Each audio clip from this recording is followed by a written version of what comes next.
Assalamualaikum warahmatullahi wabarakatuh. Saya Dia Ardila, NIM 23210057 dari Prodi Ilmu Komputer Rombel B. Saya akan menjelaskan tentang metodologi pengembangan dari Scrum. Yang pertama ada pengertian Scrum. Scrum adalah kerangka kerja dalam pengembangan perangkat lunak yang termaksud dalam metodologi Agile. Scrum digunakan untuk membantu tim bekerja sama dalam mengembangkan produk atau proyek secara iteratif dan inkremental. Fokus utama dari Scrum adalah pada fleksibilitas, kolaborasi, dan kecepatan adaptasi terhadap perubahan.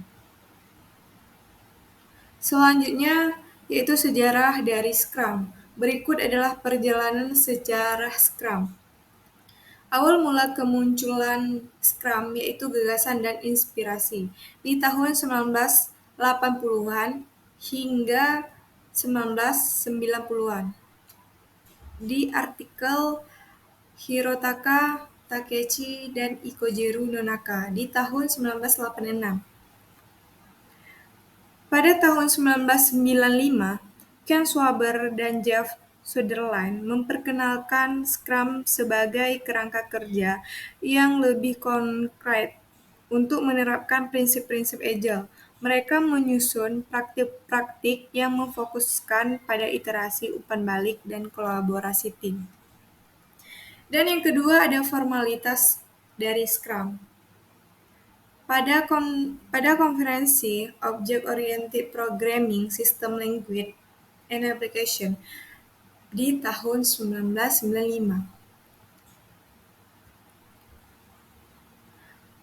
Kemudian Manifesto Agile di tahun 2001. Pada tahun 2001, Ken Schwaber bersama dengan 16 pemimpin lain dalam pengembangan perangkat lunak. Yang keempat ada Scrum Guide dan pengembangan lanjutan di tahun 2002 hingga sekarang. Scrum Guide pada awal 2000-an, Ken Schwaber dan Jeff Sutherland mulai merilis versi pertama dari Scrum Guide. Yang kelima, Scrum Master dan sertifikasi. Sertifikasi Scrum Master dan Product Owner mulai diperkenalkan oleh lembaga-lembaga seperti Scrum Alliance dan Scrum ORG.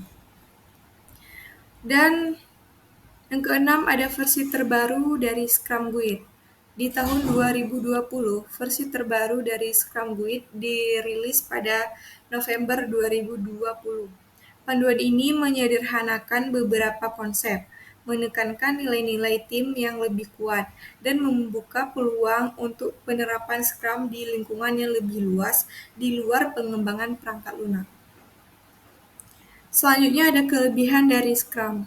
Yang pertama ada fleksibel dan adaptif, yang kedua pengiriman bertahap, yang ketiga peningkatan berkelanjutan, yang keempat kolaborasi dan komunikasi yang kuat, yang kelima ada transparansi dan akuntabilitas, yang keenam ada peningkatan kepuasan pelanggan. Dan selanjutnya ada kekurangan dari Scrum. Yang pertama ada memerlukan komitmen penuh dari tim, yang kedua kesulitan skalabilitas, yang ketiga tidak cocok untuk proyek dengan kebutuhan yang tetap, yang keempat ketergantungan pada Scrum Master, yang kelima estimasi waktu yang sulit, yang keenam memerlukan pelatihan dan pemahaman yang mendalam. Selanjutnya ada contoh diagram alur tahapan metode Scrum. Yang pertama ada sprint planning, yaitu tim merencanakan sprint dengan menentukan tujuan dan memilih item dari backlog. Yang kedua ada the sprint, yaitu periode waktu yang telah ditentukan biasanya berlangsung di antara 1 hingga 4 minggu, di mana tim Scrum bekerja untuk menyelesaikan sejumlah item dari backlog produk. Dalam konteks ini, sprint memiliki beberapa aspek penting. Yang ketiga adalah Daily Scrum, pertemuan harian yang diadakan oleh tim Scrum untuk membahas kemajuan dan rencana kerja sehari-hari.